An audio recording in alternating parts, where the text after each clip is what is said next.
Big boss ഹൗസിൽ ആദ്യ ദിനം പാല് കാച്ചിക്കൊണ്ടാണ് അവർ തുടങ്ങുന്നത്. രാവിലെ തന്നെ അർജുനും റോക്കിയും ഗബ്രിയേലും ഉണർന്നു നേരെ കിച്ചണിലേക്ക് പോവുകയാണ്.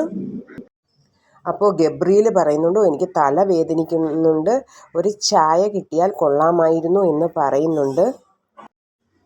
അപ്പോൾ റോക്കി പറയുന്നുണ്ട്, ഞാൻ ചായ ഉണ്ടാക്കി തരാം, ഒരു ഗ്ലാസ് പാലിൽ ഒരു ഗ്ലാസ് വെള്ളവും ചേർത്ത് ഞാൻ ചായ ഉണ്ടാക്കാം എന്നവർ പറയുന്നു.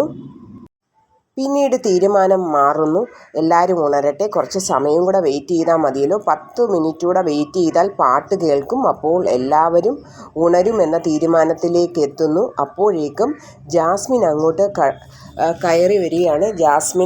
ജാസ്മിൻ പറഞ്ഞു, ഒരു ചായ കിട്ടിയാൽ കൊള്ളാമായിരുന്നു എന്ന് പറയുന്നു. അപ്പോൾ ഇവർ ജാസ്മിനോട് പറയുന്നു, അയ്യോ 10 മിനിറ്റ് കൂടെ വെയിറ്റ് ചെയ്താൽ എല്ലാവരും ഉണരുമല്ലോ, അപ്പോൾ ചായ ഇടാം, അല്ലെങ്കിൽ പ്രശ്നമാവില്ലേ, എല്ലാവരും ഉണർന്നിട്ട് പിന്നെ അതൊരു വിഷയമാക്കണ്ട എന്ന് പറയുമ്പോൾ ജാസ്മിൻ പറയുന്നു, എന്ത് പ്രശ്നം, അതൊന്നും സാരമില്ല എന്ന് പറയുന്നു.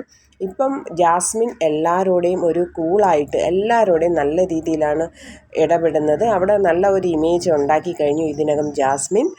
അപ്പോൾ എല്ലാവർക്കും ഇപ്പോൾ മുഖത്ത് നോക്കി ജാസ്മിനോട് സംസാരിക്കാനുള്ള ധൈര്യമായി.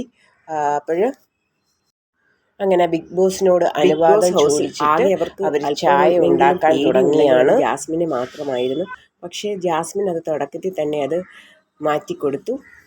അങ്ങനെ സന്തോഷമായിട്ട് അവർ ചായ ഇടുകയാണ്. ബിഗ് ബോസ് ഹൗസിലെ ആദ്യത്തെ ദിവസം തന്നെ ടാസ്ക് ആരംഭിച്ചു. ആദ്യ ക്യാപ്റ്റൻ ആരായിരിക്കും? ബിഗ് ബോസ് അതിനായി ടാസ്ക് കൊടുക്കുന്നുണ്ട്. ഏവരും ബിഗ് ബോസ് കുടുംബത്തിലെ ഏവരും ആകാംക്ഷപൂർവ്വം കാത്തിരിക്കുകയാണ്, ആരായിരിക്കും ആദ്യ ക്യാപ്റ്റൻ എന്ന്. ടാസ്ക് നടക്കുന്നത് ഗാർഡൻ ഏരിയയിലാണ്. വിശാലമായ ഏരിയയാണ്. ഇപ്രാവശ്യം സ്വിമ്മിംഗ് പൂൾ ഇല്ല. അപ്പോൾ ചെളി നിറച്ച ഒരു പ്രതലം, അതിൽ കുഞ്ഞു കുഞ്ഞു കുഞ്ഞു ബോൾസ് ഇട്ടിട്ടുണ്ട്. അതിൽ നിന്ന് ആ ബോൾസ് മാക്സിമം കളക്ട് ചെയ്യണം. ഇതിനിടയിൽ ഭയങ്കരമായ സംഘർഷങ്ങൾ നടക്കുന്നുണ്ട്. രതീഷാണ് ആദ്യം വഴക്കുണ്ടാക്കുന്നത്. ആ വഴക്ക് പിന്നെ ബാക്കിയുള്ളവരിലേക്ക് മാറുന്നു. എന്താകുമെന്ന് കാത്തിരുന്ന് തന്നെ കാണാം.